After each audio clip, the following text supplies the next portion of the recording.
Yo, check, check, check. What's happening? What's happening?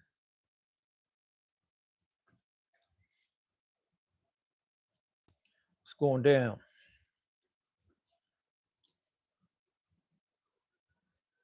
Let me see. I'm trying to get this thing right. Let me know if you guys could hear me because I got the microphones on and I'm also going live on YouTube at the same time. So I don't know if the microphones are both turned on. But what's happening, everybody?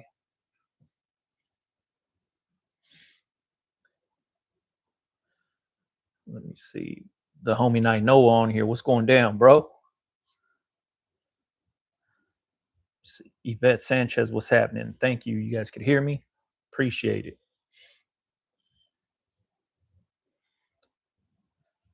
Douglas, what's happening? Cool, man. It look like YouTube and TikTok is working. So appreciate y'all, man. Thank you guys for jumping on. Um, I really don't got nothing, man. Just gonna kind of touch base on a little bit on the embroidery stuff. People have been asking questions since I posted that video. So I was gonna talk a little bit about the embroidery process, but outside of that, if you guys got questions, man, shoot them out. Let me see. Customs, what's going down? Melody, MVP, Therese, what's happening? Everybody on TikTok, what's happening? Let me see. Micro made $500 today with my brand. Hell yeah, get that money, man. That's what I'm talking about. $500 is dope as hell. Um, yeah, I guess like the embroidery video I posted, one about these hats, two about the digitizing process and all that stuff. There's a lot of people that had questions about how the digitizing works, what digitizers I use, all that good stuff. Let me see. My biggest order so far, I was watching videos. $500 is a dope ass order, man. Get that money. Damn, auto crack. You get J Book tickets. Nah, I didn't get J Book tickets, man. We was planning on going, but we wanted to bring my youngest. But then we don't know if it's all ages, so we don't know if we could bring my youngest son with us. So we didn't end up getting the tickets.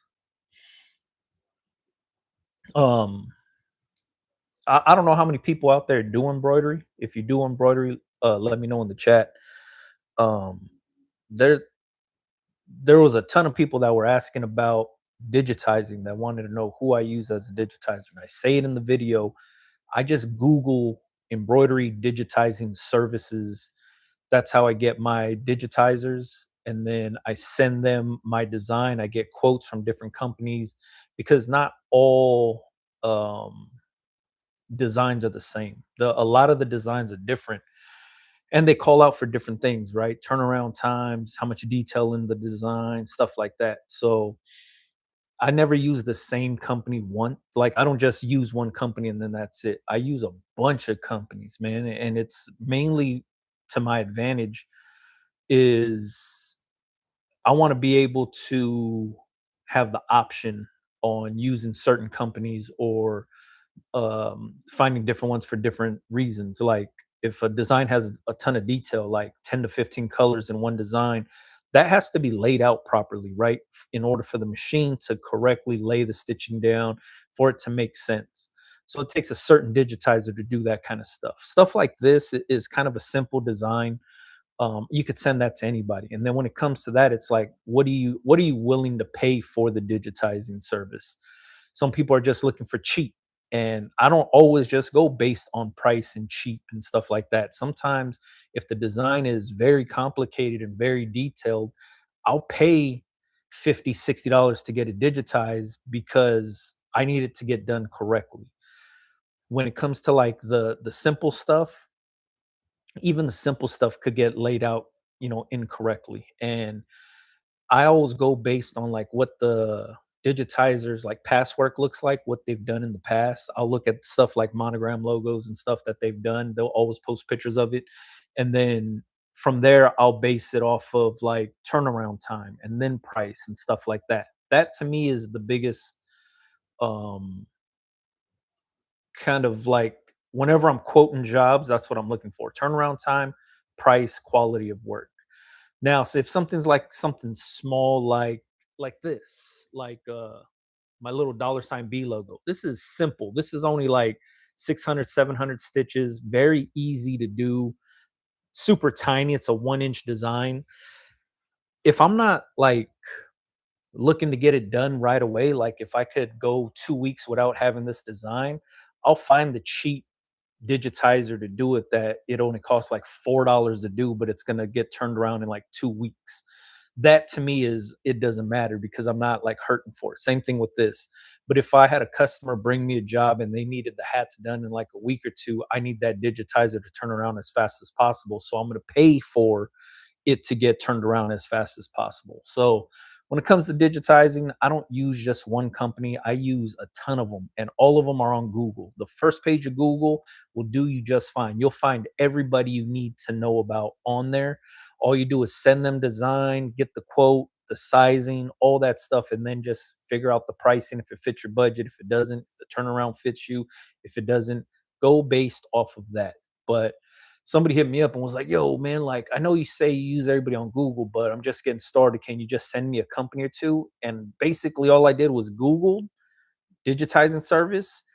The first names that popped up is what I sent them, and it's like there's so many different ones for different jobs, and it calls out for different things. That because if I send you one and be like, "Yo, that's too expensive. Who's cheaper than that?"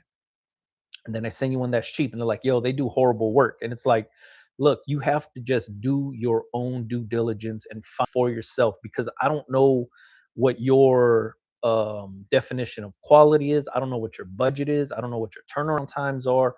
So it's easier for you to just talk to the digitizer than ask somebody, "Hey, who do you use? Let me see if I want to use them." And then if it doesn't work out for you, you're gonna come back and be like, "Yo, that's too expensive. Who's cheaper than that?" Doesn't matter about all that. Eliminate all that by Google searching embroidery digitizing services, and you'll find all the people you need. Um, how long did it take you to develop your own blank hat? Months on top of months, and lots of money, tons of money. You got to pay to get the process started just for them to check out the tech pack and get samples started. You have to pay for that. That they don't just do it for free. You got to agree on an amount of hats that you want to run. And then it's just back and forth checking samples, stuff like that. You pay for each sample also, to get it the way that you want it. Like you could try to nail it down in the tech pack as much as possible, but then outside of the tech pack, it's like when you get the sample in and you check it out and you're like, "Yo, this isn't, it needs to be a little bit smaller, a little bit bigger, or I want this to be taller, I want this to be wider," or whatever the case is. There's a lot of back and forth. So it takes months on top of months. I would say last year, May is when I was like getting the ball rolling and paying and sending money and stuff, up until now. So that's 6 panel structured snapbacks. That's these 5 panel hats like this. That's I don't even have any more. I have a suede one that I just did that I'm gonna drop. If you're part of Patreon and you've seen what I've been working on, I have a suede hat that I'm about to drop.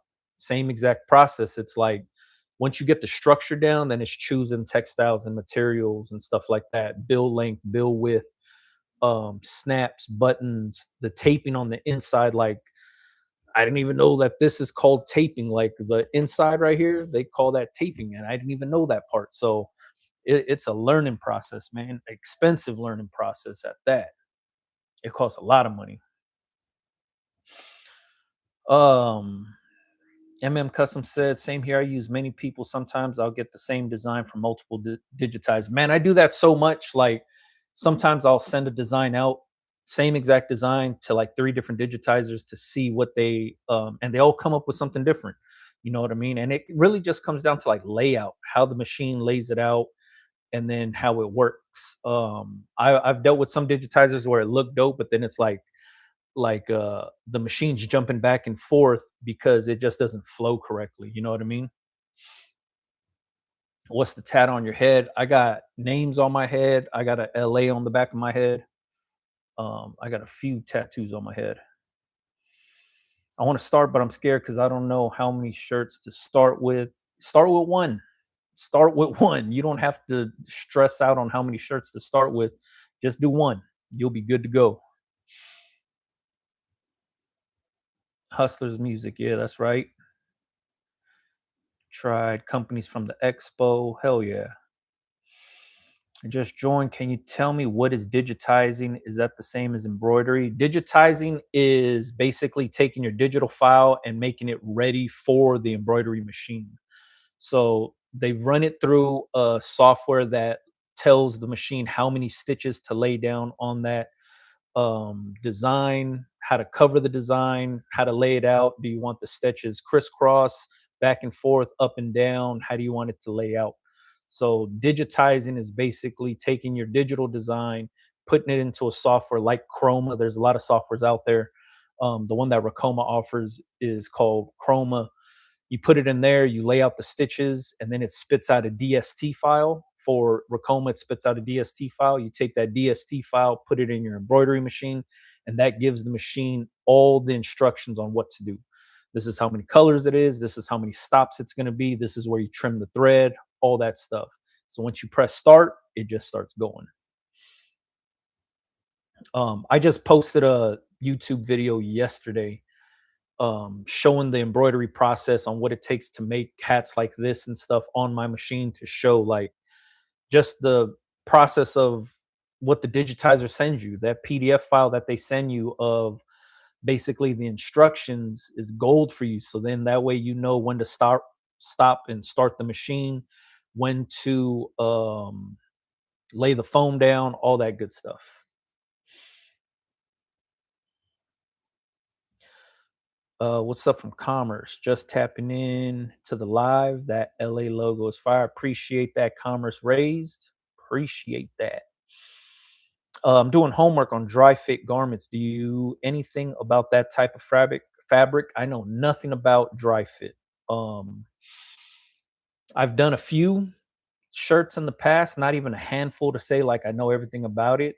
I know it reacts funny under the heat, so you have to get the right amount of what is it, cotton, polyester, and like lycra or spandex or whatever else they put in there, like the tri blend dry fit stuff.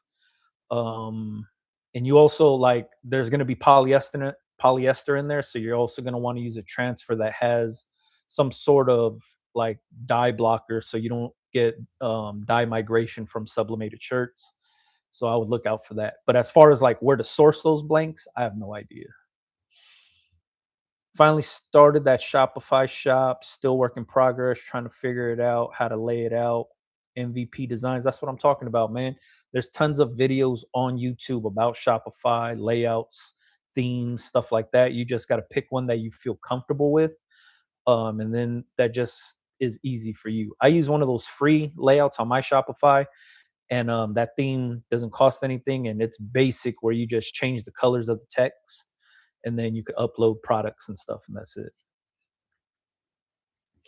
I have a T-shirt design that I have been holding until I trademark it. What are your thoughts on that? I would say my thoughts would be don't trademark it, because if you've never put it out, how do you know somebody's going to buy it? You're going to spend all that time and money in the trademark process for something that you don't even know is worthwhile doing. You know what I mean?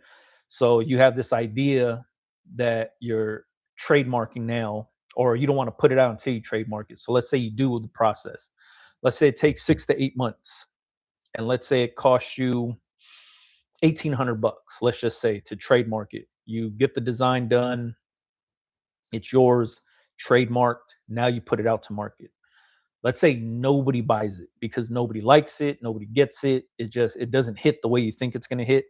Now you spent all that time and money on that one design, and you don't even know if you're going to be able to sell it or not, but you already went through the process. You own that trademark on it.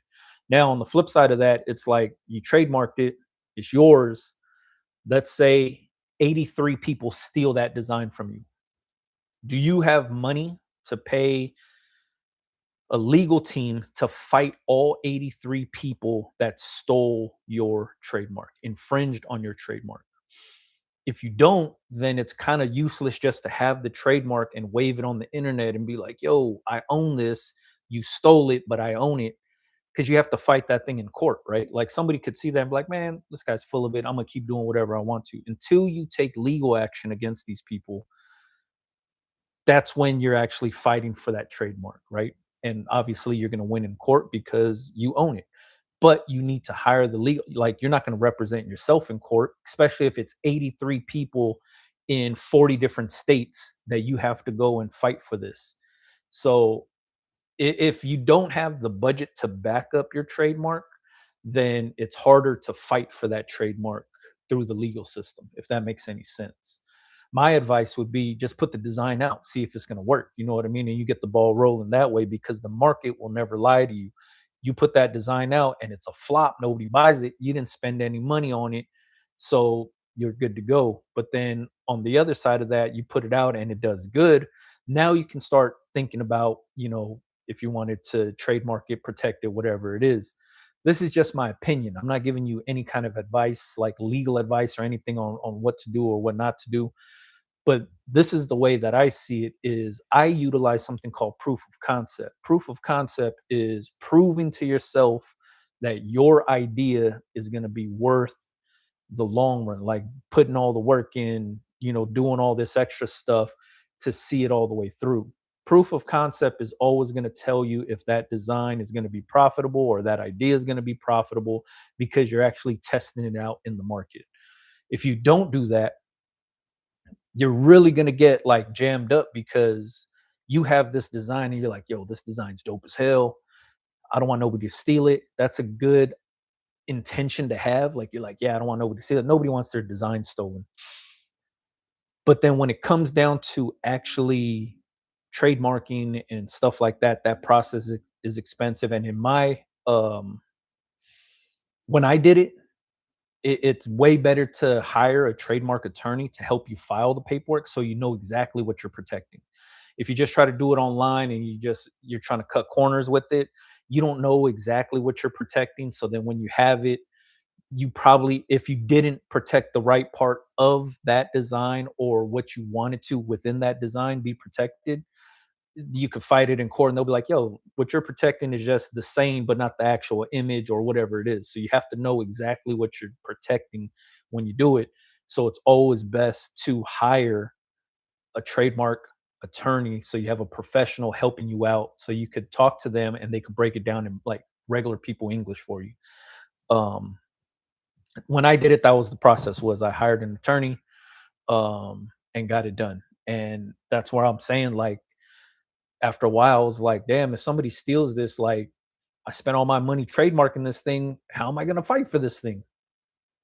And if you don't have that, it's gonna be very hard to do. So I say put the design out, see if the market likes it. And if the market likes it, like and you have a hitter, like a real winner on your hands, then move forward. But if not, then it's cool. Like you didn't waste no money, you didn't waste nothing. And it's a blow to the ego, I'll tell you that, especially when you think a design is like the shit where you're like, yo, this is gonna be the best thing ever, and nobody buys it.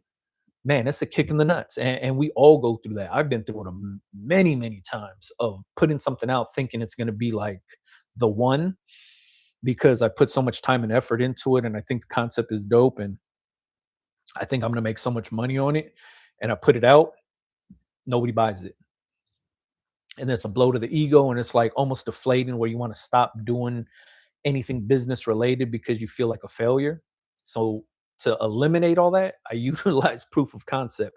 Ever since then, I've only put out winners, and not saying everything I do is a winner, but I my return on investment has been in the green since I've been doing it because I'm testing the waters. I'm doing market research, figuring out if these designs are going to work. And when I put stuff out like this, I'm not selling this hat, but I'm testing it out. So me wearing it around and just like seeing what people think of it, if they like it, if they like the color, if they like corduroy, if they like anything about the hat, it makes me understand like, all right, somebody actually cares about this hat. So I could go forward with production. Now, if it's going to cost me, like a few $1,000 to get a bunch of these manufactured, so be it. I know that there's going to be a little bit of interest there. You know what I mean? So for me, that's how I do everything: t-shirt designs, hats. Like I said, Patreon's going to see this dope suede hat that I just did. Um, and it's basically just what I'm doing on Patreon is showing how to launch a brand, how to do the market research for the brand, how to create concepts and stuff like that, find your target audience, all that good stuff is going to be posted on there.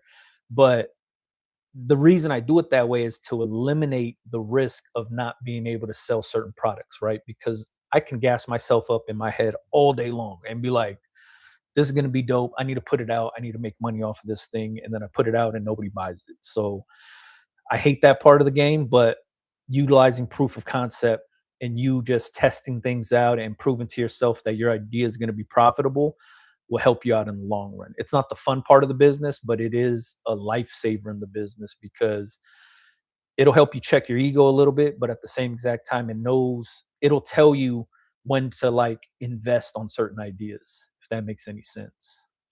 I hope that makes sense. Have you ever done patches on hats before you got into embroidery? Yep.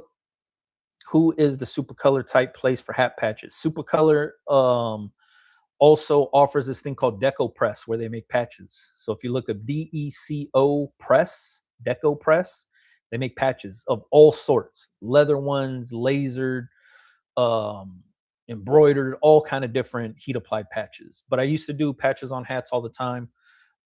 That's why I'm trying to get that true spec cap press from Heat Press Nation, the new one that's made for patches because the bottom platen heats up the top platen heats up on two different settings. So that way it'll melt the glue and you get a solid seal.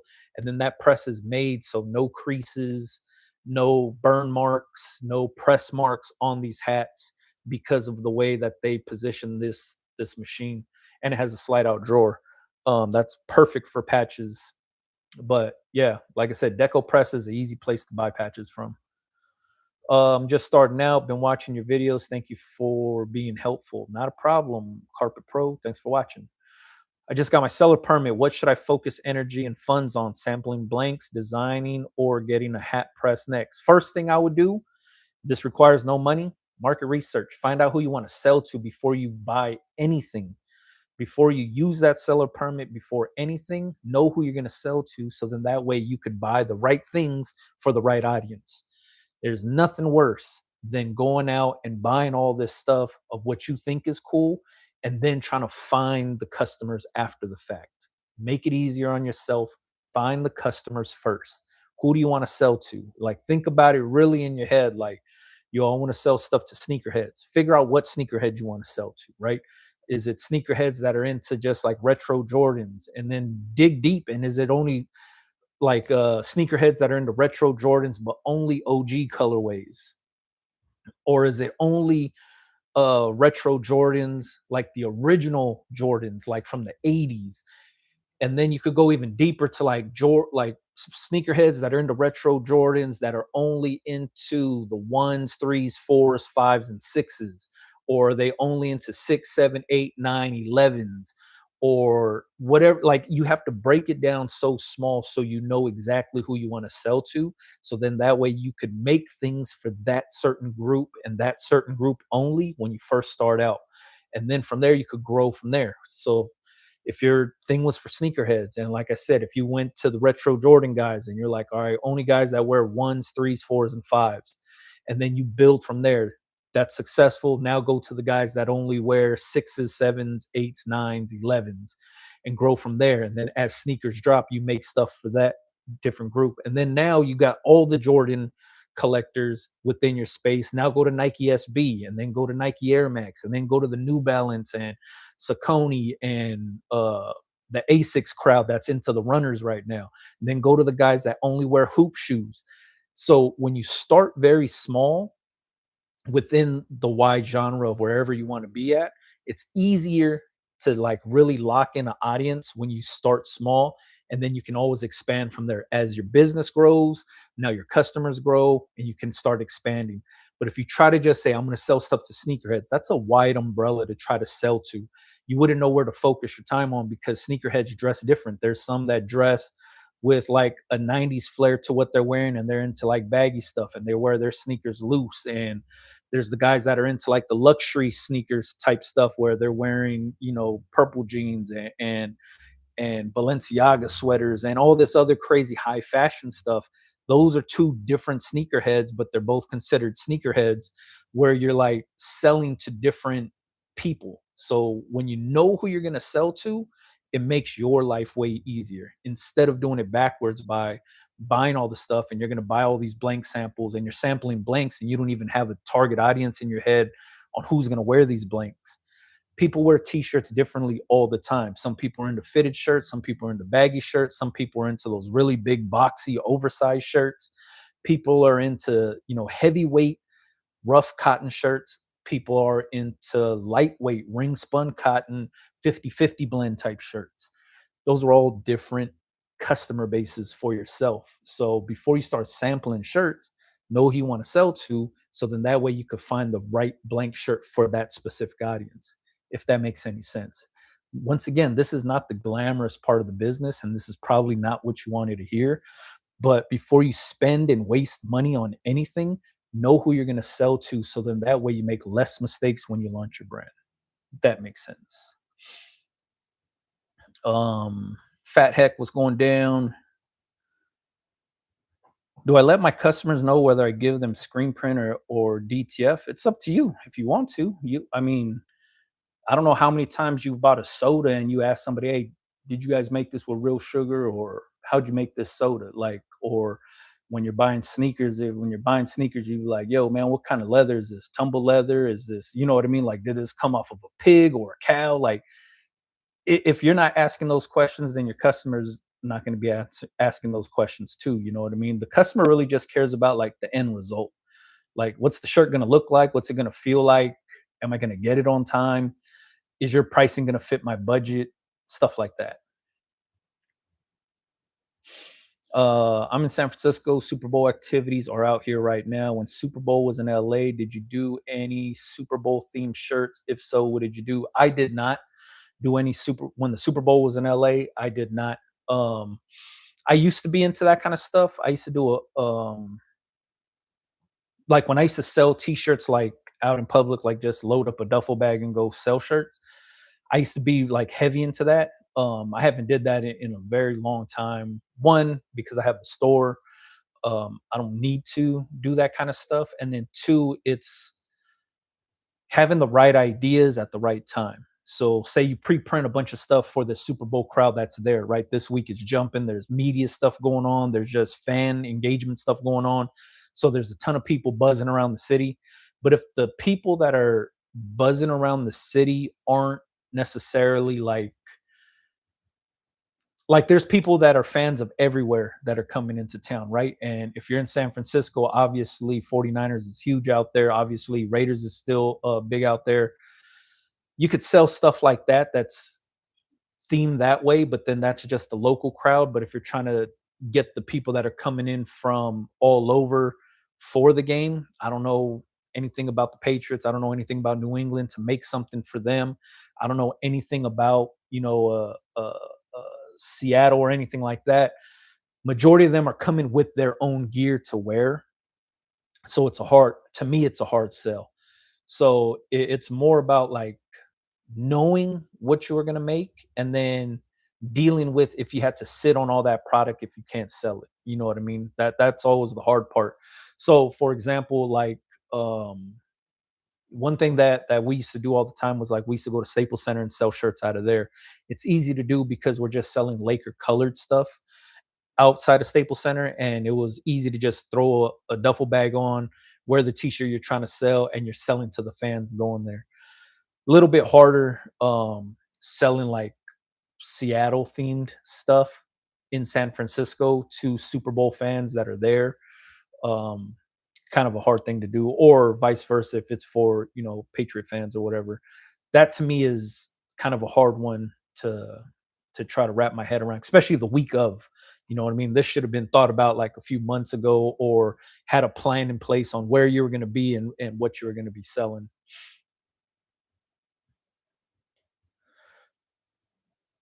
Can I send it to you for your opinion? I'm not your target audience. So if I said, "Yo, this design sucks because it doesn't speak to me," but your designs are made for a certain audience, if I told you it sucks and you're going to go based on that, I'm the wrong person to be reviewing what you're trying to sell, right?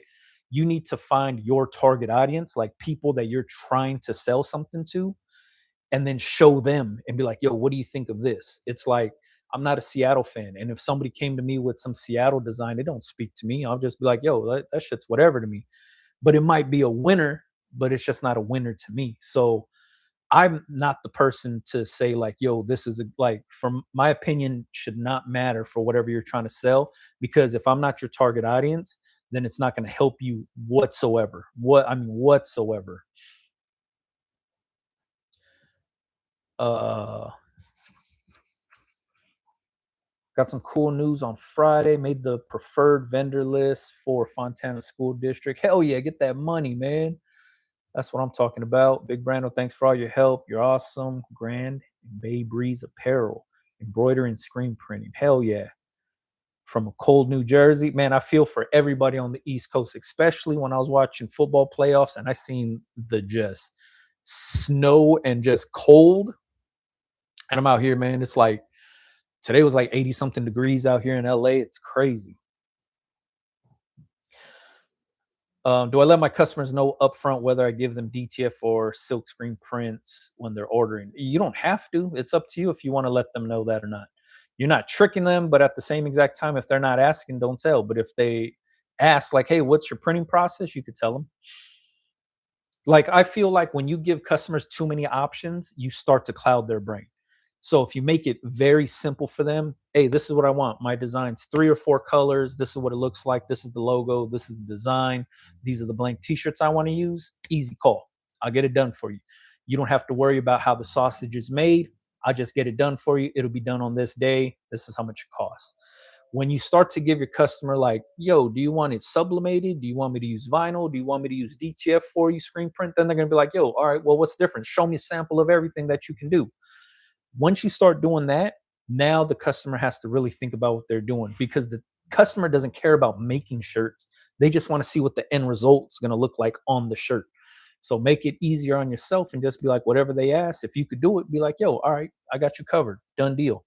Unless they say, what print methods do you use, or anything like that, then you could tell them what it is. So it's all about, when you run a business, you have to be confident in what you offer, and your confidence is going to basically help sell your services. If you're like, well, I do this thing called DTF, which is this process and this and blah blah blah, and then I order the transfers from here and I do this, then I have this screen printing technique where I burn the screen, I coat the screen with emulsion, I burn the design into it, then I put the ink on, and then when it's done, I reclaim all that ink and I wash out my screen. They don't care about all that. Nobody cares about all that but you have to remember, the customer's just like, yo, man, I want to get these shirts done. What's happening? How much is it going to cost to do this? And you tell them, boom, this is how much it costs to do this. Take the guesswork out of it for the customer to make it way easier. You know what I mean?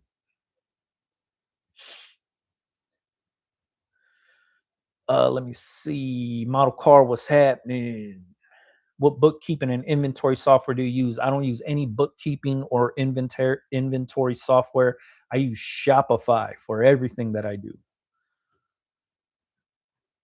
Michael Ballesteros. Oh, what's happening, man? Your advice for market research is on point. I just taught this to my students today for film production. Hell yeah. I, uh, the way that I think in my brain might not be the right way of doing things, but it just makes sense to me. And I test it out for myself and I do it. And that's the information that I share on this channel, is just me testing some shit out. I'm like, yo, this worked. So let me tell these people how this worked. You know what I mean? It's not like, do this because I learned this in a book, or do this because this is the only way to do it. It's more so of me thinking of this stupid idea and be like, yo, instead of wasting money on this, let me just test some things out before I waste money on something, just to see if it's going to work out. And then once I test things out and it works, I'm like, yo, I'll share this with whoever's watching me on YouTube or TikTok or wherever, because it worked for me. You know what I mean? But a lot of times it's just dumb ideas, but I act on my dumb ideas just to see. You know what I mean? Let me see. I'm thinking about Super Bowl watch party. 2 Chains supposed to be out here. Hell yeah, man. Watch parties. It's just like if you're getting out there to try to like sell stuff in person, obviously, because the foot traffic is there, going where the most people are at is going to be an easy one. But then the thing you have to worry about is like, are the people in the mood to buy a shirt? You know what I mean? Like if somebody's in the mood to just party, they might not even be checking for no shirts. So if you're out there like, yo, check out these t-shirts I'm trying to sell, and they're in the mood to party, they might just be like, yo, get out of my way. I'm trying to get to the drinks over here, or I'm trying to get to the girls over here, or whatever it is. So it's, making something relatable that's going to catch their attention so you don't have to sit there and be like, yo, look at my shirts. They'll already see it, gravitate towards it. If that makes any sense. Do you know a way to get the product on the Google search? Like if a customer is searching for a topic, our product will pull up. Yeah, you got to use Google AdWords, and then you have to pay Google to do that kind of stuff to promote what you're making. If not, you're going to end up on like page 44 of Google. Um, so it's all based on like Google Ads. You have to pay to be in the top category of like the first or second page. 30s and 40s here in Florida. Damn. I heard someone got on the preferred vendor list. I've been trying for schools near me for a while. Any advice on how to get on the list? The way I used to do it, and it probably doesn't work this way anymore, is I used to go through the PTA and booster clubs of high schools. So instead of going through traditional avenues by going through the sports department or athletic department and stuff like that to print for them, I did the PTA first because they do a lot of fundraisers. So I would sell them on first printing the PTA shirts for the PTA members.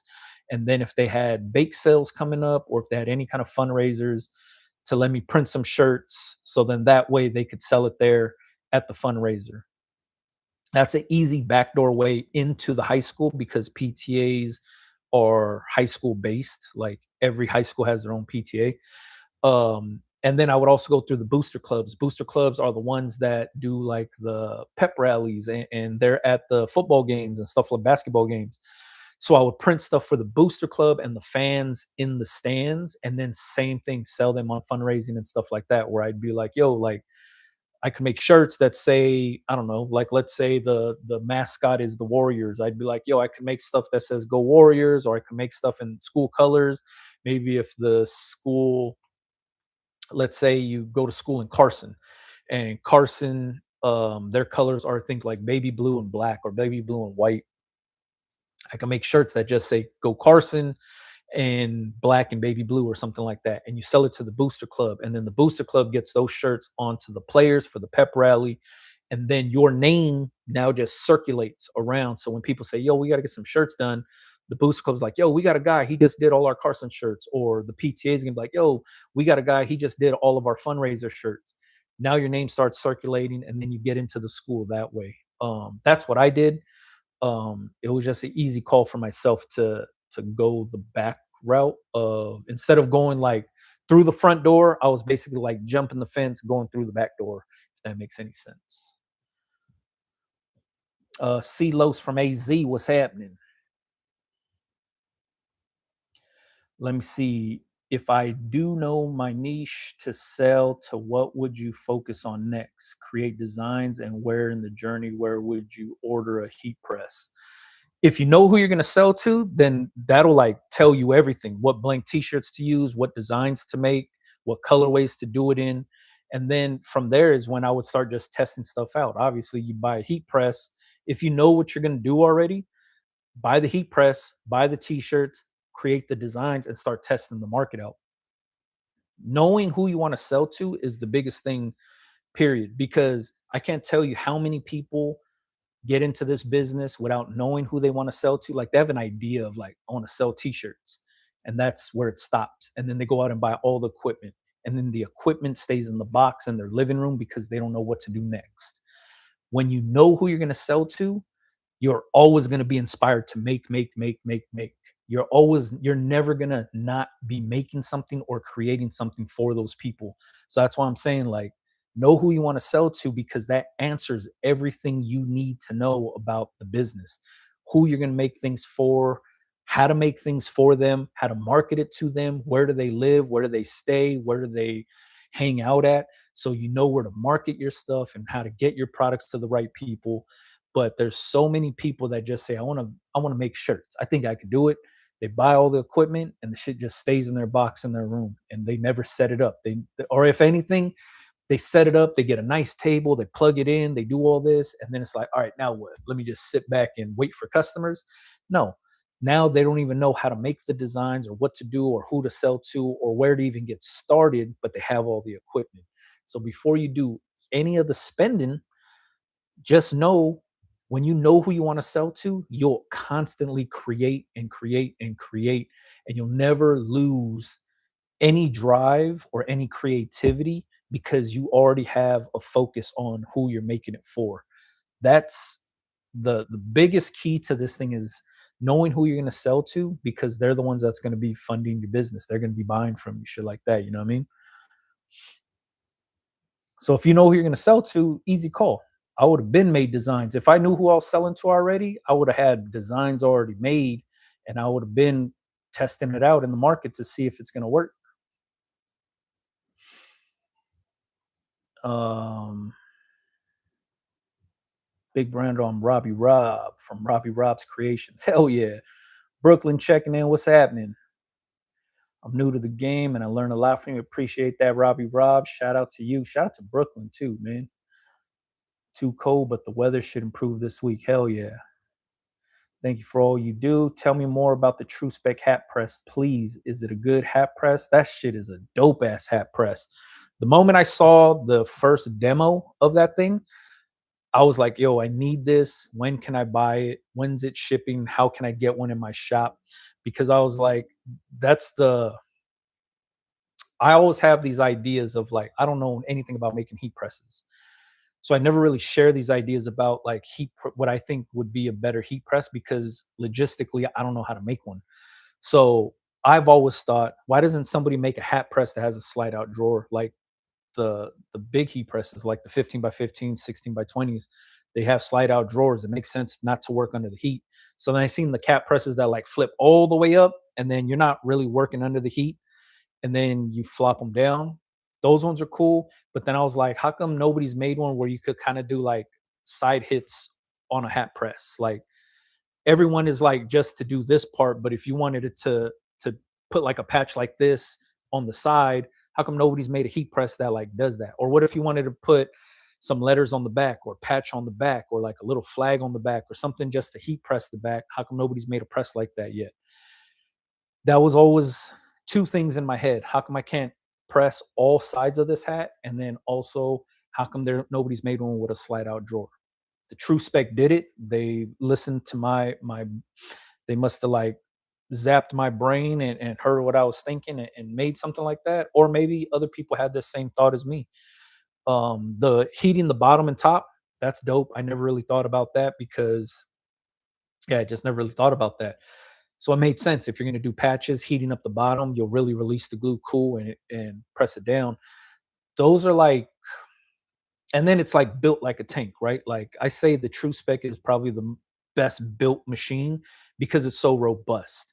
And I've tried them all. I've tried the DKs, Geonites. I've tried the Hotronics. I've tried any heat press you could think of. And to me, for what you pay for, Heat Press Nation got it covered with this True Spec line where it's like built of quality at more than half the price than, these bigger established heat press names. And when you have a machine that's built for production, then it just lasts. Like the homie Mike Tees, he just posted a video today, might have been a TikTok or Instagram video, and he has a Black Series that he bought in, I think he said 2020 or 2019 or something like that. And he's reset his counter multiple times. And his counter right now was at like 7,000 presses or something like that.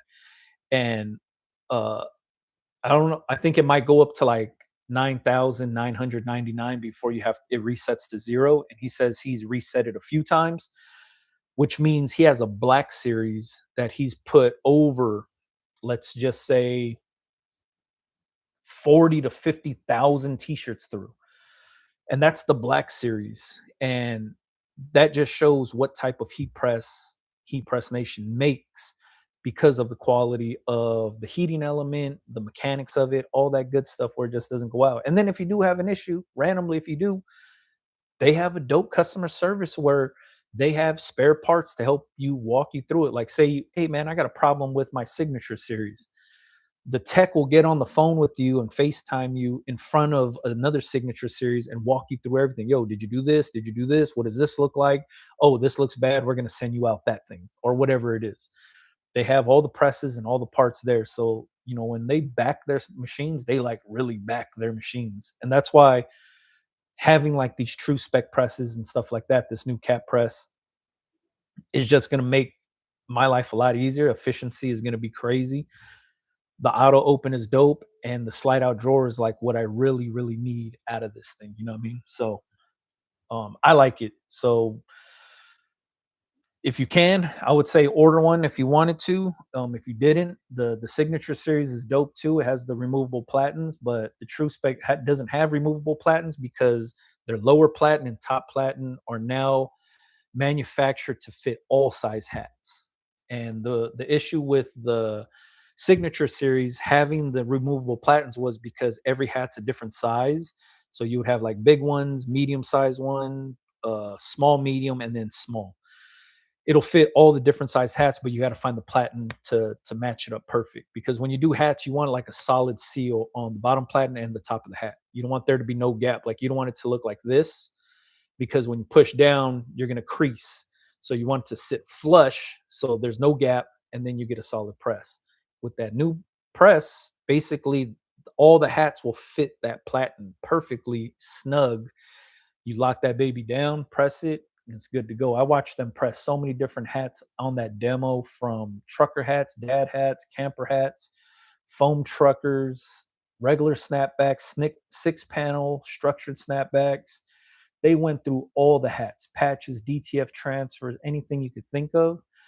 And I didn't see any press marks. I didn't see, and they were adjusting pressure on the fly. They were just going for it, and everything came out good, man. So I was sold.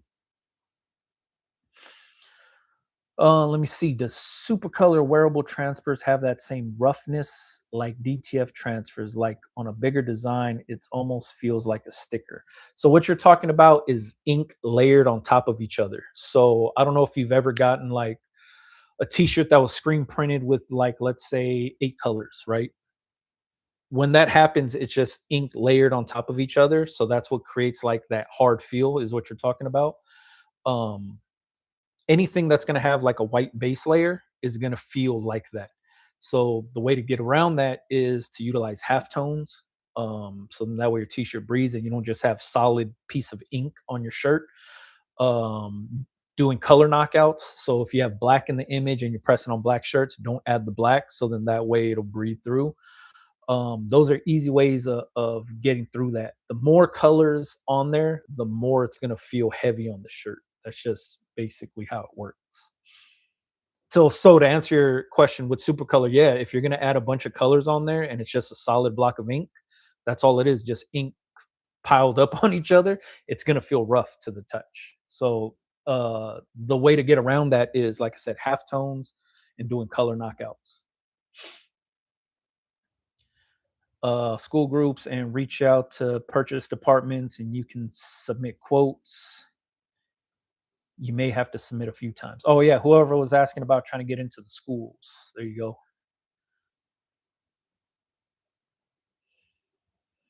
I guess what I'm trying to say is, there any DTF that's close to screen printing? No. What you feel in screen printing is, it's called off contact. So screen printing, you're pushing ink through the screen, and then the screen kind of bends down and touches the shirt as you're like, because you're using a squeegee to push it through, right? And then as that screen comes up, it'll pop up a little bit. And then that's creating that texture that you feel in screen printing. The off contact pops up. You're not going to feel that with anything heat press, because the heat press is smashing the ink in. Whereas screen printing is the off contact, and then you send it through a conveyor belt dryer. So that dryer is just heating, curing the ink. When we heat press stuff, we cure the ink with the heat press, so we're smashing it down. So you're never going to recreate that same feel that screen printing does, because it's two different print methods. You know what I mean? Like, you could get screen printed transfers that it's using the same plastisol ink as a regular traditional screen printed shirt. Screen print one shirt and use the screen printed transfer on another shirt, and they're going to feel different. The reason it's is because those are two different processes. One's curing the ink through an oven that hasn't been touched on the top, and then the other one's getting smushed into the t-shirt by the heat press to cure the ink. So you're never going to recreate that same screen print feel, even when you're using the same exact inks. Is it okay to heat press my logo onto all the garments I sell? It's up to you. If you want to do that, go for it. There's no rules to this. Like, you could put your logo on both sleeves, on the back, on the front if you wanted to. You do whatever you want to. You have to think about the customer. Is the customer going to appreciate that kind of stuff? Is it done tastefully? Is that what the customer wants to buy? That's going to be the answer, because what you feel is one thing, and then what the customer feels is another thing. Big up to Brooklyn. Hell yeah. 718 checking in. Brooklyn's in the house, man. What's happening? What's up, Holmes? Drawing my designs and hand drawing my designs in Procreate on the iPad. Adobe Illustrator is distorting them. Can you recommend a company to vectorize and make ready to print files? Hope that makes sense. That does make sense. If you Google search vector services or vectorize images, something of that sort, there's going to be a bunch of companies that pop up that offer this type of service, what you're asking for. I don't know the prices. I don't know the process. I know you can upload your image and they'll vectorize it for you, spit it back out into a vectorized image that you can send to a print company. But just Google search vector service, vectorize services, something of that nature.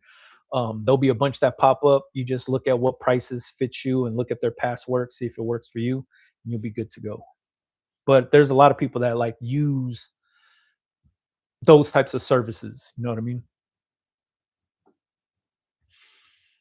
Let me see. For the heat press hat machine, would you side hit with the DTF? Would you only do patches? No, that's what I was thinking was, like, if you got DTF transfers, because on man, I don't have a on say this panel right here, right? There's nothing blocking it. You fold out the sweatband, you could press like a DTF transfer right there. You could press all kind of stuff because it's not going to get like beat up. So it's never going to get like worn down or anything like that. So you could put like your logo on with a DTF transfer. You could do all kind of different stuff. You can make them look like side patches, like on hats. Like, let's see. So like this Supreme hat right here, right, has this little side patch, this embroidered patch on here. You could do stuff like this with a DTF transfer and put it on the side of the hat because it's not going to get like beat up. So if I was doing stuff with, like, let's say I wanted to slam like a DTF transfer, like little bar logo or some text or something on the side, like if you wanted to customize hats with people's names, you could throw some vinyl on that sucker. It'll be easy to do the side hits with the Heat Press Nation True Spec Cap Press. That's what I'm excited about. That makes any sense. I don't even know if that's something to be excited about, but that's how I feel. It is what it is. What's happening, B? Let me see. HPM for the win. I own 5 different presses from them and want to get me that air power doubled. Yeah, man. Seeing those things in action, I wish I could have compressed air in my shop, because that would make our life a lot easier. But I am looking at getting that dual station True Spec press. That's the one I want for my shop. The regular auto open one that I could plug in. I don't like screen print transfers. I have never had great results with them. A lot of it is, some of those are hard to lay down. Um, and then the ones that are kind of easy to lay down, sometimes they crack because they're more focused on the print releasing from the backing and not necessarily longevity on the t-shirt. So the ones that I like really tend to use is the Plastol screen print transfers that are like that aren't as opaque as some of their other ink formulas, like the ones that like FM, they have a vintage formula. I used to use them a lot. 613 has a vintage formula. Transfer Express has the hot split formula. Those ones to me tend to lay down better and have a better hand feel than the thicker opaque prints. If you're cool with it not being so opaque, like the white might not look like bright white, but it'll look white enough on a black T-shirt. Those are the ones that are probably easy to use when it comes to screen printed transfers. Those ones lay down pretty easy. They cure at a like a hot temp too. I think it's like a 370 or something like that. But those are the ones that I used to use all the time that never gave me any issues. G6 was happening. Let me see. Did you wind up expanding your shop a while back? You mentioned doing an overhaul on the site because you were doing something with expansion or maybe working with other companies. Yeah, so I did. Yes and no. Um, we did some things where we switched up what we're doing to kind of this other like model within the store.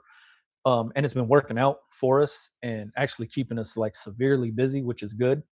But it did slow down a lot of other things for myself. So that's why I started doing like the on Patreon where I'm starting this new brand. I'm doing this as a side thing to try to see if my original plan can still work within the ecosystem of what we do now. I know that probably sounds kind of dumb, but it just makes sense to still test out that concept to see if it's going to work. So that's what I'm using this brand for on Patreon right now. We're building it up so then that way I could see if I can still offer this same type of service in whatever we're doing currently because it's working. What we're doing right now, it currently works, and I'm trying to add something else to it. So I want to make sure it's going to work out before I like go all in and jack everything up. I want to give it a fair shot. Ink and clothing brand. Caught a glimpse of you at Impressions, then you were gone. Sorry, couldn't chop it up. Pitbull caps are fire. Cop 2 dozen samples to bring back to Miami. Waiting for True Spec hat press to ship. Hell yeah, that's what I'm talking about. Um, Too bad we didn't get to chop it up. I appreciate you for seeing me out in the crowds and stuff like that. Hopefully next time we get a chance to really get down and really talk and chop it up. But when those like these types of like conventions or trade shows or whatever you want to call them pop up, when I go to them, I go to like meet people like yourself and everybody that I got a chance to meet.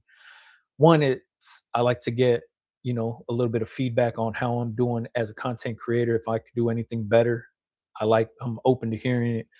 But also I like hearing people's stories, man. Like I would love to hear what you're gonna do with those Pitbull caps and what you're gonna do with the True Spec press and stuff like that. Because one, that fires me up. Two, that also helps me get on my job so I could be like, yo, this person's working on this. Maybe I need to get a True Spec cap press in my shop so I can make content for people like you.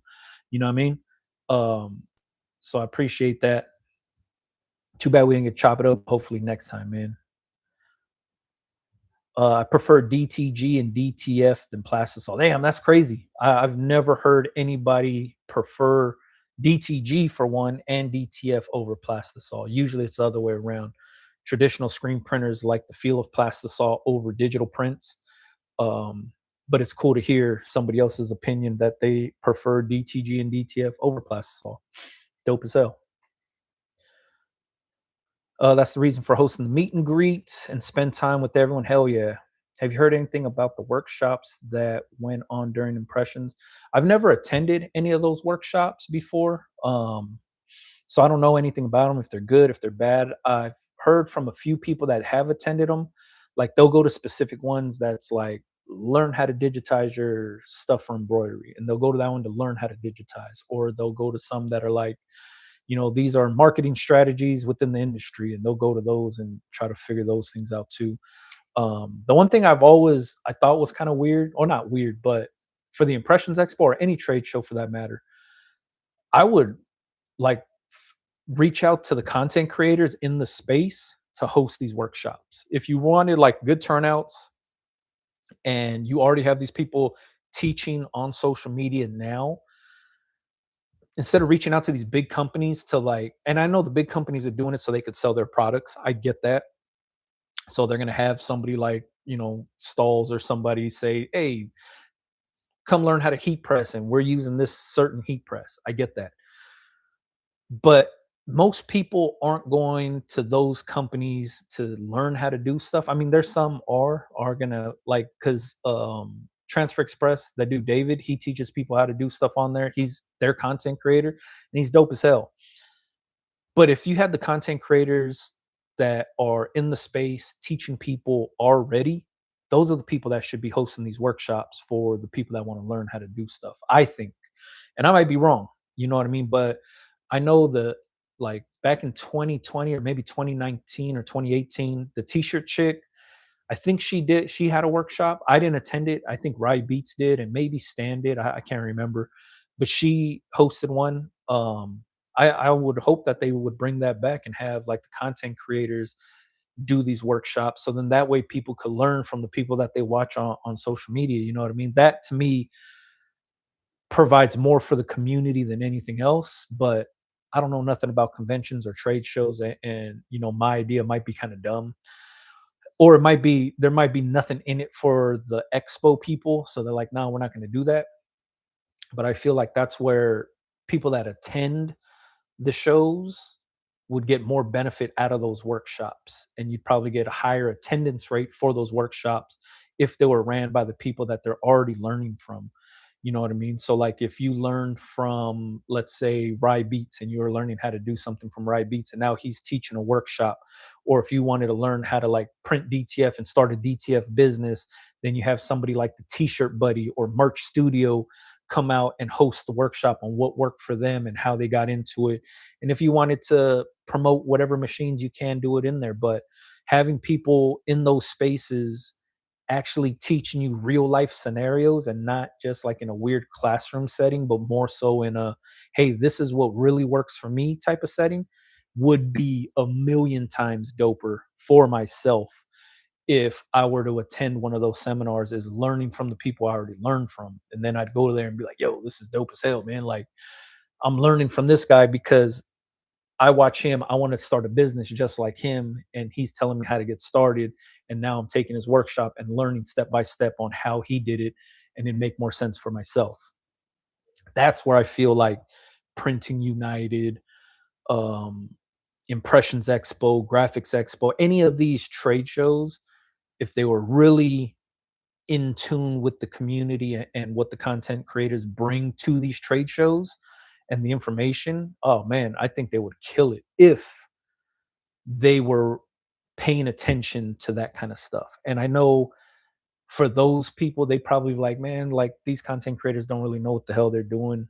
But I'll tell you this, man, I met so many crafters in the crafting space within the last 4 to 5 years that have humongous followings, like way bigger followings than I have, and they teach so many ladies on how to do the craziest stuff, from crickets and cameos to epoxy to laser engraving to embroidery to 3D printing.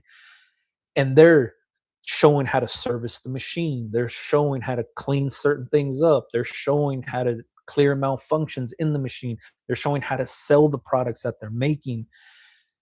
They're showing the popular trends. They're showing everything, man. And if you had those ladies teaching a workshop at these events, because they attend these trade shows and expos, and if you had them teaching these workshops, you'd have a crazy, crazy high attendance rate. Because, like I said, people are going to go to, like, if I learn from somebody online, I'm going to go to their workshop to learn from them directly. You know what I mean? That to me is something I would think people would benefit from. But again, Impressions doesn't check for me. Impressions doesn't, they probably don't even know I exist. So it's not like they're going to listen to these ideas. But I think that's where Impression Show is a little bit lacking when it comes to that. And like I said, I've never been to those workshops, so I don't know. Maybe they have high attendance rates. I have no idea. But I feel like if they had a content creator category of workshops going on at the same exact time, I bet you those content creator categories would be through the roof. Like people would go there to learn from these people because they're trying. A lot of people are mirroring their business based off of somebody they seen online. Be dope, man.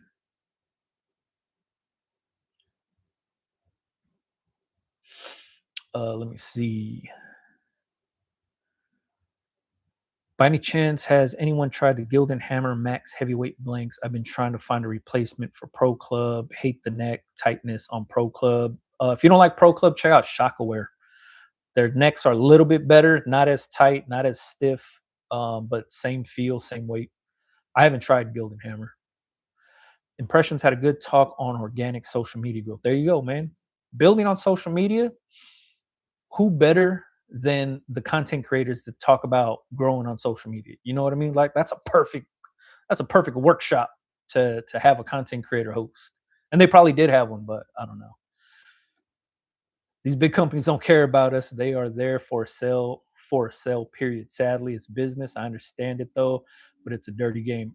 1000% agree with that, man. I think it's they forget about the customer, and a lot of these companies, the homie Ken from I Can Do It Studios, when I was walking around with him, he can attest to this, and we shared the same sentiment, and also we shared the same thoughts on this. And it's a lot of these companies, blank companies, transfer companies, the big companies aren't necessarily thinking about the home creator no more. The home creator is what makes the Impressions Expo that big now. When the Impressions Expo was just for businesses and just for like print shops and brand owners and stuff like that, that trade show was tiny. Now with the boom of social media and the boom of people like myself talking on social media about the Impressions Expo, about how to create stuff from home, and all these home businesses popping up, they don't cater to the home business. So like I had conversations with the owners of a lot of these companies at Impressions, and like I said, Ken was there, he heard these conversations too. And it's like, yo, like if you want to make an impact here, really really think about the home creator. Build, your, if you have tiered pricing, build your tiered pricing based on home creators also, not just the big print shops, not just the big companies that are buying from you and those big contracts. Because the home creators, every time I go to AS Color, man, I'll tell you, I'm picking up stuff. The home creators are buying, one or two boxes, if that. It's sometimes it's a small box, sometimes it's a small package of samples, but those racks are getting filled up more and more and more, where it's like doesn't even fit on the shelving no more, and they have it lined up against the wall. And that just shows you the home creators are going to AS Color and they're buying. And same thing with Supercolor. I go pick up my Supercolor orders. Now they have more racks in there and everything's filled up, and all the people are buying DTF out of there, and people are buying regular transfers, and the racks are filled up. And majority of those people, home creators also. So it's like home creators now, there's such a big boom with people that are just at home businesses that get looked down upon because they're not in a commercial space or something like that. And it's like, yo, they're still moving volume, they're still business owners, they're still doing it. So they should really, really cater to the home creator. And that's why I think like companies like X Tool make a big impact, because they're catering to the home creator. Heat Press Nation caters to the home creator. That's the reason why crickets and cameos are so popular, because they're made for the home creator. Like they should see what that does to the business owners. And oh man, like I said, if I would, I don't know nothing about trade shows or conventions, but if I was on the board of ideas on what they should do a little bit differently, that's basically what I would tell them is like, yo, get these content creators that are creating content already to host these workshops. They're already attending this thing, and you would have way more engagement and way more attendance in these workshops if you had the people doing the work talking about how they do it. If that makes any sense. They stopped doing workshop because they wasn't getting money. Games be sold, not told. Yeah, man. I need to create some huge letter designs for the back of a hoodie. I can't print this big. Where can I get these transfers? Anywhere. You can get them from any DTF printer, can print 22 or 24 inches wide if you need to do big ass letters. Easy call. Just hopping on. As someone that's just starting, I want to say thank you for all your videos, especially back to basics, so I can see the whole process. Appreciate you, Stacy. I think that's your name. Stakiso. I'm messing it up. I don't even know, but I appreciate that. Thanks. Gildan Max heavyweight tees are comfortable, but allow for 3% shrinkage. Damn. 562 in the house. I don't know if that's Lakewood, Long Beach, Cerrito 562. I don't even know, but yeah, what's happening, man? Let me see. Master screen prints like that. If you wanted to get, like, if somebody had a workshop or somebody getting into the business that wanted to start out, have master screen prints host one of these things, and host a workshop and talk about his journey and what he's doing and what works for him, what doesn't work for him. People would tune into that kind of shit, man. Bruh, tripping. I miss that OG All Style 1301 fit. Not the same fit and quality anymore. Hell yeah, when AA bought them out. Actually, AA didn't buy them out. Gildan bought them out. Gildan bought AA and then rebranded under AA. So you got to blame Gildan for that. Shockwear seems cool. Any other shirts 1301 you recommend? For the Shockwear Active is the closest thing to the 1301 fit and feel.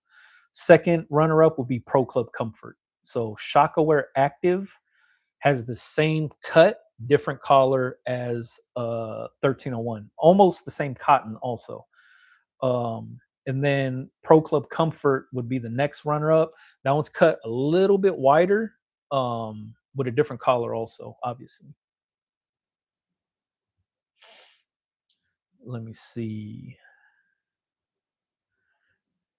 We ain't pushing Gildan over here. You should have a conference at the show. Man, there's so many people that ask me about that. Like I said, Impressions don't know I exist, or if they do, they don't want to take a risk on me. So I've never talked to anybody from Impressions before. Um, but as you know, man, I'd rather hold like some conferences just in the aisleways, man. Talk to the people. To me, that makes a bigger impact.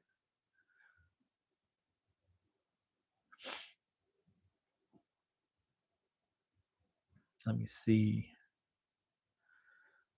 Didn't T Style redo the original 1301? I have no idea, man. And T Style dropping the ball during their sale that they did right before Thanksgiving and all that, that put all the businesses under because they couldn't fulfill any of those orders and get them out. That was horrible business, man. Like that right there would make me not want to use them because reliability is everything in this business. And if I placed the order in damn their early November and it didn't ship till like the first week of January, I can't run my business like that. You know what I mean? So it's hard for me to put my trust into that blank t-shirt and that company, and they couldn't fulfill those orders and they're canceling orders left and right and messing up order. Like it was crazy, man. Like so many of my homies were using T-Style at that time, and that's how I know about it. Is everybody placed these orders before the sale happened, and then none of their orders shipped, and it was all for will call pickup, and none of them. And then all the way through November, all the way through December to leading up to Christmas. So if you were planning on dropping some holiday shirts and you're like, yo, early November, I'm going to get the ball rolling. Let me get these things going for Black Friday and all that. And then they drop the ball and they don't ship your stuff out and you can't launch those products like my homies. Yo, that's hard. That's crazy to think that, you know, you can't even communicate with the people that place the orders early, like, yo, we're backed up. It's hard for us to get these orders out. And then they're forcing people to cancel. Like they're just not responding until you cancel. And then they offer a refund right away. That type of business is crazy, man. And, for me, I don't, I'm the type of dude that's like, I understand you run a sale and it's busy and whatever, and maybe you oversell what you have, or it's just you don't have the manpower to fulfill all those orders. I get it. But like Shaka had the same issue during the holidays, and Shaka was putting out videos left and right, like, yo, we're getting to your orders, like we're backed up. Everything's gonna be 2 to 3 weeks out, and blah blah blah. And they kept putting out these, so there was constant communication. Whereas my homies were telling me T Style wasn't even hitting them up or telling them what's going on. And then if you like at that time you looked in their comment section of they're still promoting the sale, and the comments are like, yo, where the hell's my order? Where's my order? I placed it this time. I placed it at this time. And they're not responding to nobody, but they're still promoting the sale. it was like a kick in the nuts to all these dudes that was dependent on those t-shirts. You know what I mean? So I was just like, man, crazy, crazy business, man. Let me see. Ever use Cotton Heritage? No, I've never used them, but I like their stuff, man. I like I went to check out their booth. I thought their stuff looked good. I've never used them, but yeah, I think their blanks look good.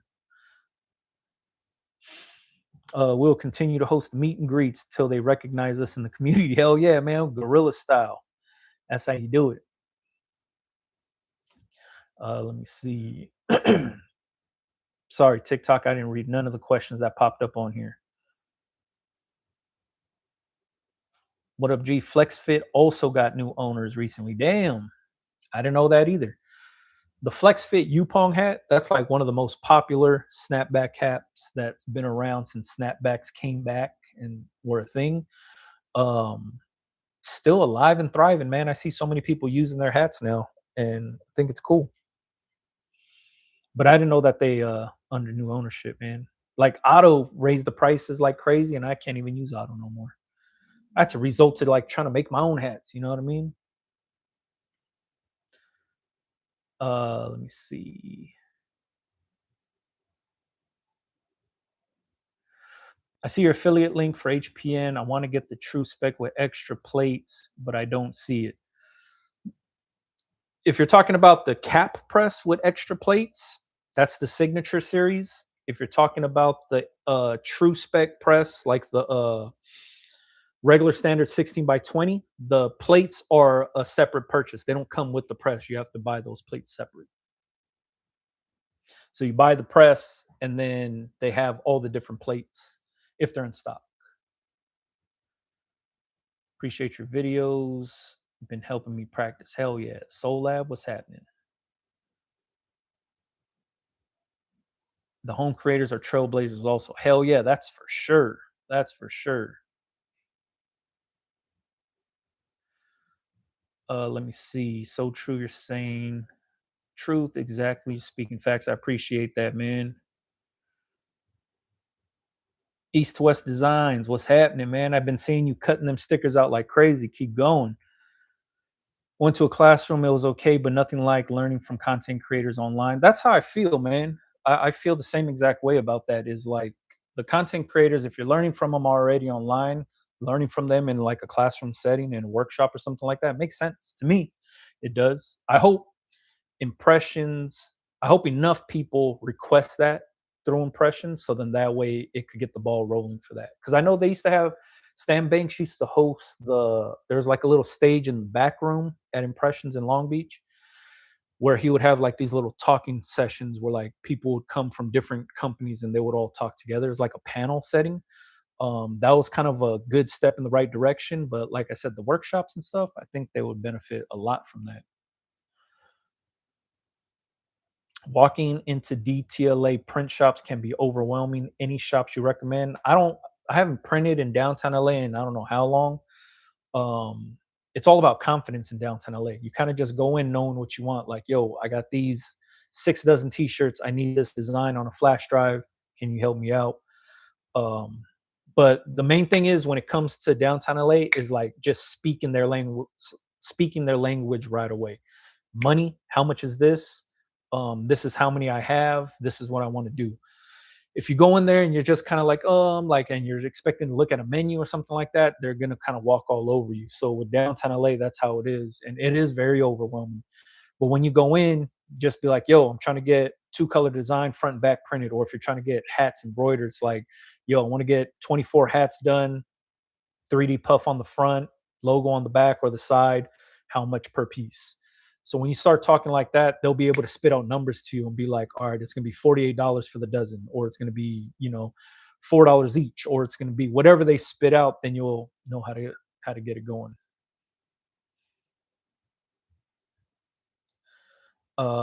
Engaged, just want to say you're one of the reasons why I had a path and have consistent work, my mind. Hell yeah, get that money.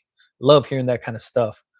What machines do you got now? I remember watching you and you got me my first heat press. I have Heat Press Nation, True Spec, Heat Press Nation, Signature Series Cap Press. Heat Press Nation, Signature Series, 15 by 15 and 16 by 20 press. And then I got a Racoma embroidery machine. Keep doing what you're doing. I appreciate that. Great to see. Awesome content. YouTube channel drops gems. Thank you for that. Are you still on one embroidery machine? Yes. I'm at the point to buy another. Hell yeah.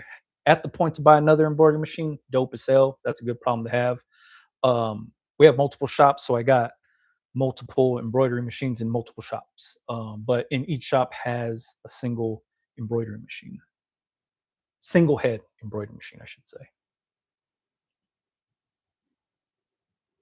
What's your favorite blank? AS Color Classic. If you're speaking like which ones I like to wear, that's what I'm wearing right now. This is an AS Color Classic t-shirt. Love the fit, love the feel of these t-shirts. Very expensive though. Do you make your own designs? Hell yeah, I do. That's where I need help the most. I make my own designs. If you need help with making designs, it's always best to look for a graphic designer that can bring your ideas to life. And it's all about having like a good vibe with that person. You know what I mean? It's somebody that speaks your language, somebody that gets what you're talking about, somebody that's going to be able to turn your ideas into realities for you. So, looking for graphic designers, a lot of times I don't just go based on price. What I like to go based on is past work on what they do, how efficient they are, and then also how we get along. You know what I mean? When it comes to just texting each other, emailing each other, calling each other, communication is everything with the graphic designer. So look for those things outside of price. How do you find graphic designers? You can find them on Fiverr. You can find them on Instagram. Type in graphic design. A bunch of people will pop up. You could see their work. And then if you like their work, hit them up and be like, yo, I got these ideas. Can you help me out?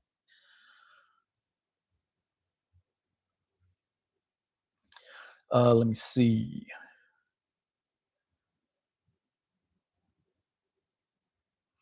Other than AS Color, what is a great t-shirt? Smart has cool t-shirts.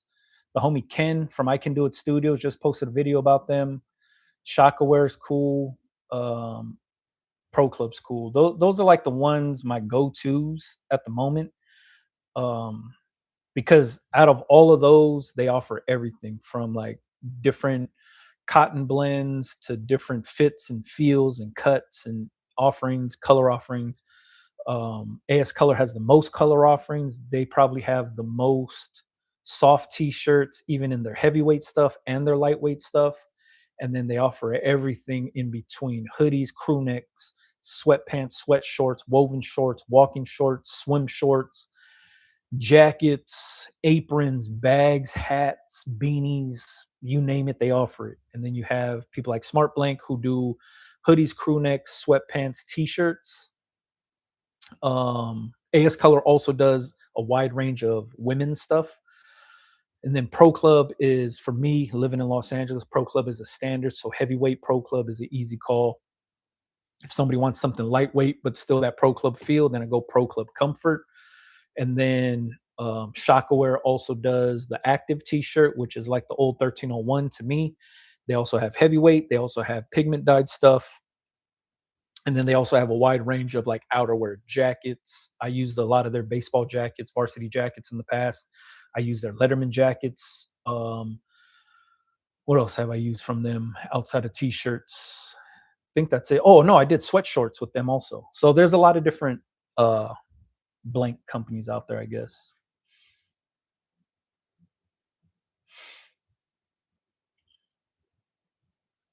Let me see. Was there a back room this year? Yeah. So the back room is like if you walk through the main floor towards the back corner, there's this thing called the atrium, and that's where like Supercolor and Ryonet and ROQ, like those companies were in that little main hallway atrium area that had all the windows and doors. And then if you go to the back side of that, then you're in the sports arena where they play hockey and they do the concerts. You're basically inside the whale painting building at that point, and then that's considered the back room at Impressions. Let me see. Sad that I missed the expo. Oh yeah, man. It was cool. I missed some of the days. I only went Thursday, man. Finally jumped out there and ordered all my supplies. I'm just waiting on my transfers. Hell yeah. Get that money, man.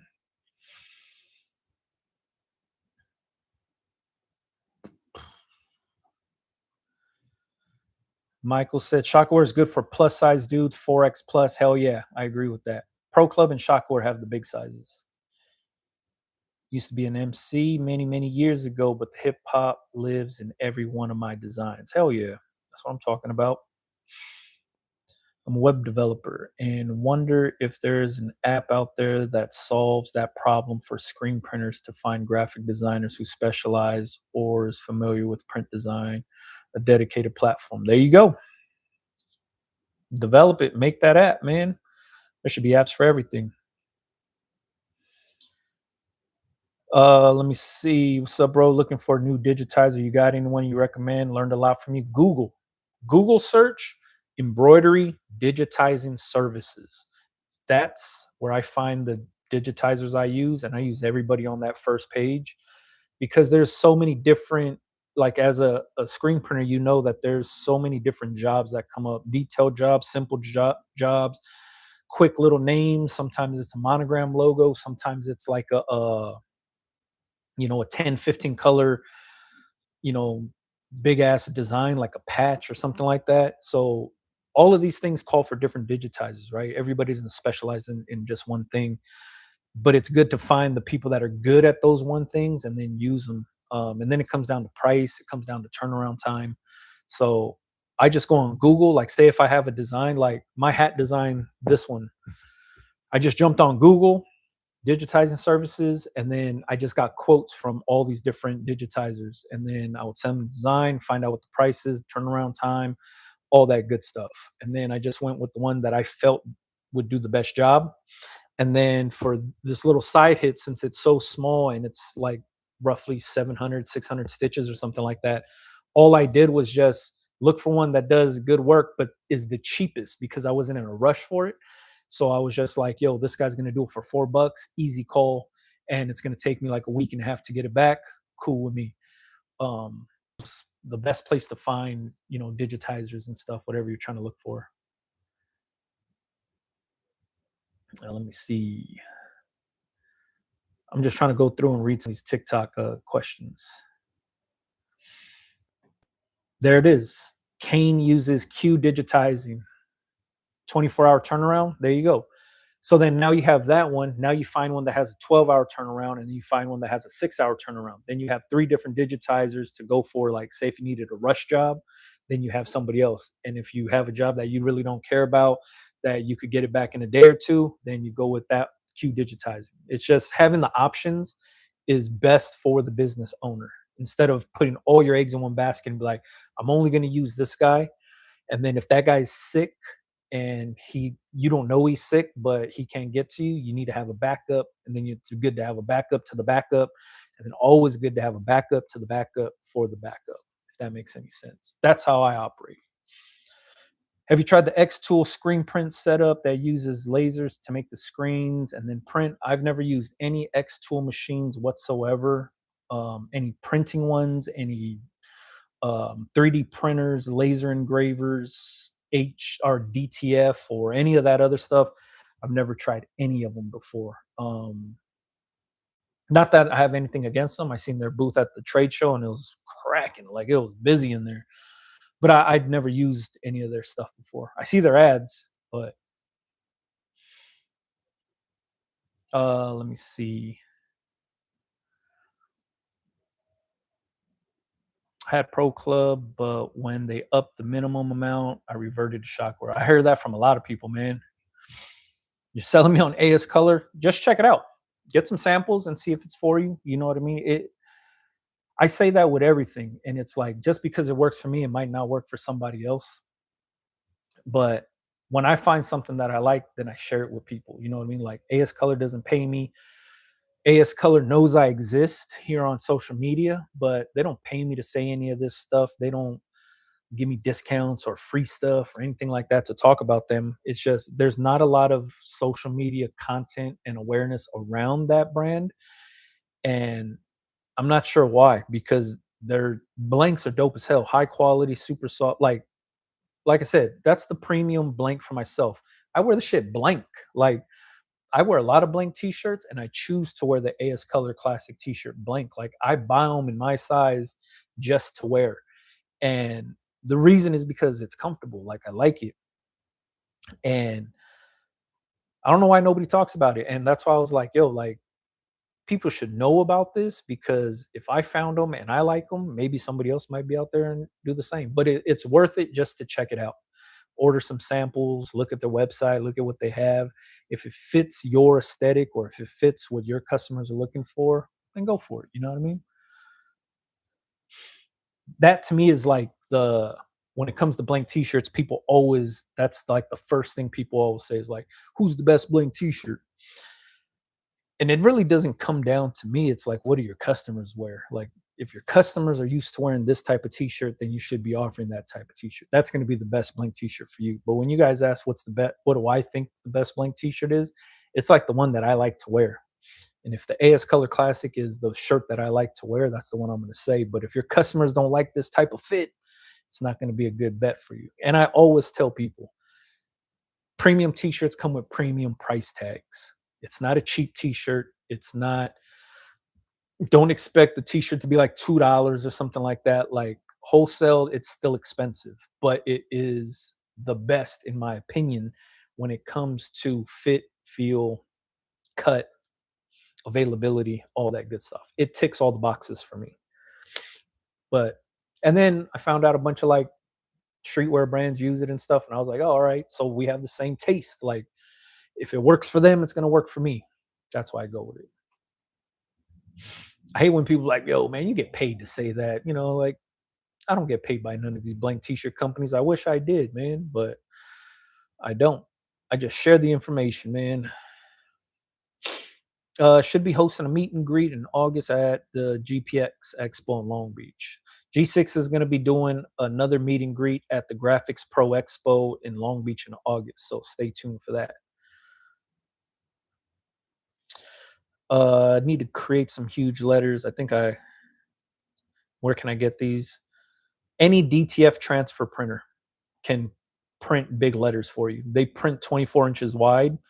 Any DTF merch studios, Buddy Transfers, Crispy Prints, Heart and Hustle, AW Productions, Rye Beats, any of these guys that have DTF printers can print big ass letters for you. Don't forget the stop sign at AS Color. Oh yeah, the stop sign at AS Color is dope as hell, man. The It started with just a few of us, right? They have this little tiny, not a little tiny, a regular size stop sign, but it's on this short little post where you pick up your will call pickup orders. The stop sign itself been there forever. I put up a sticker. Provoke LA put up a sticker. There's a few of us that had stickers on there. Now that whole shit's covered up, which is dope, and you can see all the brands that go to AS Color to pick up t-shirts. I think to me, it's kind of a cool thing to see. Like, oh shit, you'll see some of your favorite streetwear brands get their shirts from there too, because they're on that same stop sign. And if they're there at that stop sign, that means they're picking up blanks from the warehouse. So that's how you know who's there and who's picking stuff up. So I think that's cool. Really helped me a lot with your channel. Antonio Brown, thank you for watching.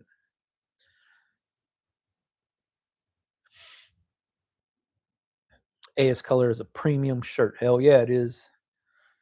Appreciate you for taking the time to drop these gems. Not a problem. Racket Club, I think that's your name. Shout out to you.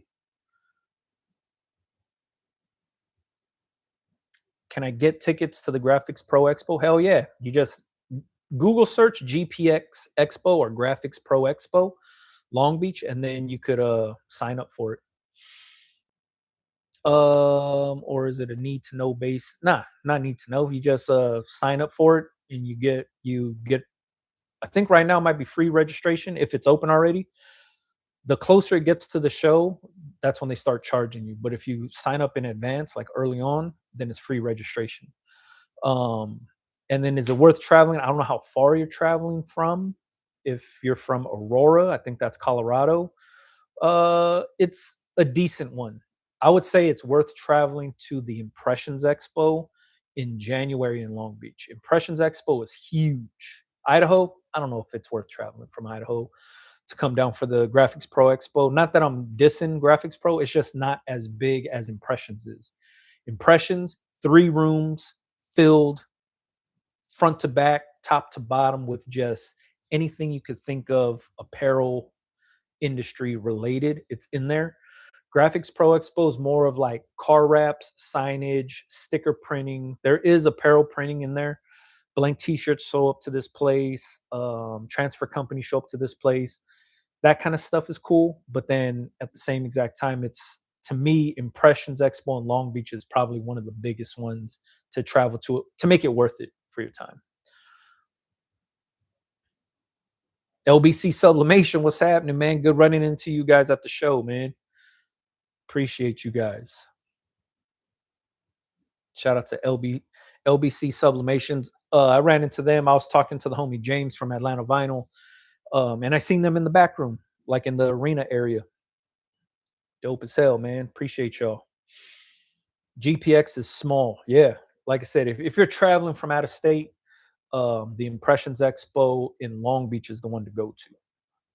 Tried to make it to the Impressions. I just couldn't make it. I want to go to Printing United is another one, a good one to travel to. And I think it's in Vegas. So that might be a good one to go to. What would you say has helped your business grow the most as far as how to build exposure? Social media for one. And then two, it's just knowing who I wanted to sell to. Knowing who I want to sell to helped me find my customers way faster, way easier, way quicker. Paying customers, I should say, not just random, like, oh, this person might like my shirt. No, it's like really finding people that want to buy your shit helped me major. And social media plays into it because social media is how I find the people. So I'll say social media and knowing who I want to sell to is probably the biggest thing that my business has flourished on for the last 18 years. Probably, what are we in 2026? Yeah, man, probably like since 2012, maybe 2013, maybe. um Using social media. No, man, damn, longer than that. 20, man, I can't even think, but way over 15 years for sure, now that I think about it. Using social media and knowing who I want to sell to, game changer, like extreme game changer. TikTok, YouTube, or Instagram first, YouTube, and then TikTok. TikTok for exposure, for one, posting stuff. You have a wide range of reach on TikTok because so many different people use that platform and see your stuff. Um, Instagram also, but YouTube for long form content is always best.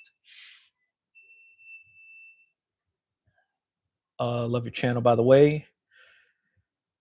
You're honest, and I appreciate it. Thank you. Do you use ads for marketing? I use no ads. I don't pay for any marketing. I haven't paid a dime for marketing at all, to sell t-shirts, to sell videos, my YouTube channel, none of that. It was all built organically. And the way that I build this stuff is in my playlist. Like if you watch, the playlist is actually, if you go to my TikTok, the bio, there's a link tree. Click that link tree, and the first link on there is a free playlist on how to build a business, how to build a t-shirt business. It's a playlist called Back to Basics. And if you just looked at the marketing one, you'll see exactly how I use social media to market all of my t-shirts, to make sales. It's broken down in there. And then if you wanted to get like deeper in the weeds, there I have a playlist called Printing Money on my YouTube channel that breaks down how I sell t-shirts by using this marketing strategy. Um, it's all there for you if you wanted to check it out. But yeah, I don't pay a dime for ads. It takes work.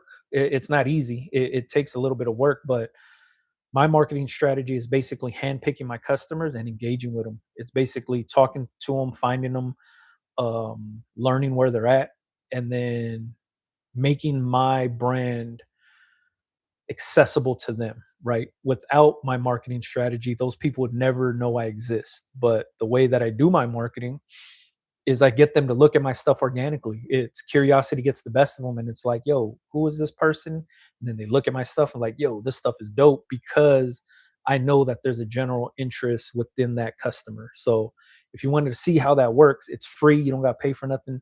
Just go to my link tree, check out the playlist, or go to my YouTube channel, Big Brando. Look at the playlist called Back to Basics. After you watch the marketing video there, go to printing money and you can see it in action on how it works, what doesn't work in my marketing strategy. Like I said, that's 100% free, man. Like I don't pay for the ads because I don't know how to do that part of marketing on social media, like paying for ads. So I just found a free way of doing it and it's been working ever since. If that makes any sense. Let me see. Any progress on the post bed? Nah, man, that thing just collects my plates and we put beers on that table now. We haven't had a need to actually use it. That's why. We haven't stitched patches on anything or had a need to stitch patches on anything. So we haven't had like a need to like learn it and use it the way we wanted to.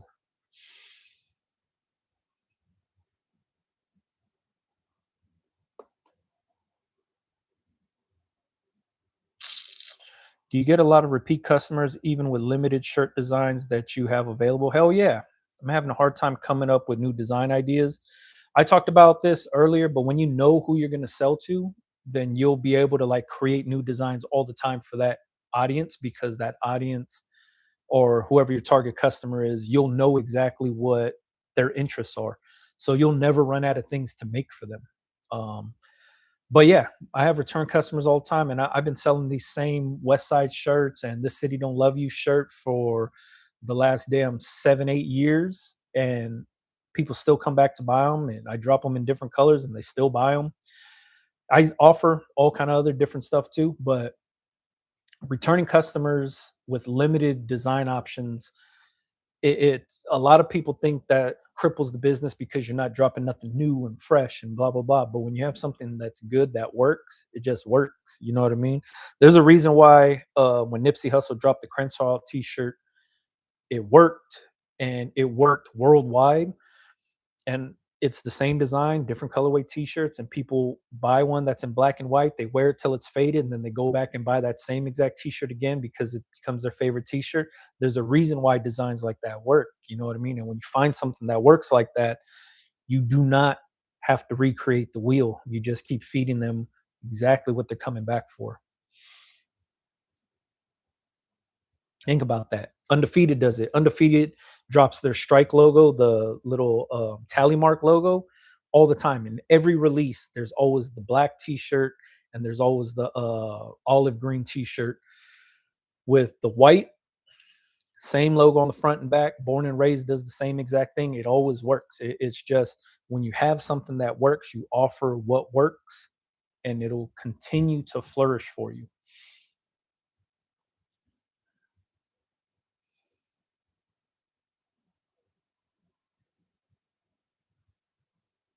Let me see.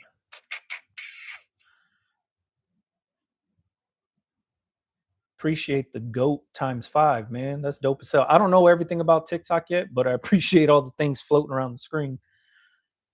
Let me see. Hell yeah. Appreciate everybody for jumping on, checking it out. We did like over an hour. We're like an hour, 45 minutes. If you guys wanted to rewatch anything that I talked about on here, it's going to be on YouTube. And then on top of that, I live stream every Tuesday, Pacific Standard Time. I'm here. I'm always going to be live on TikTok and YouTube. If my phone's charged, I'll be on TikTok, but always on YouTube. So appreciate y'all. Catch you guys on the next one, man. Peace.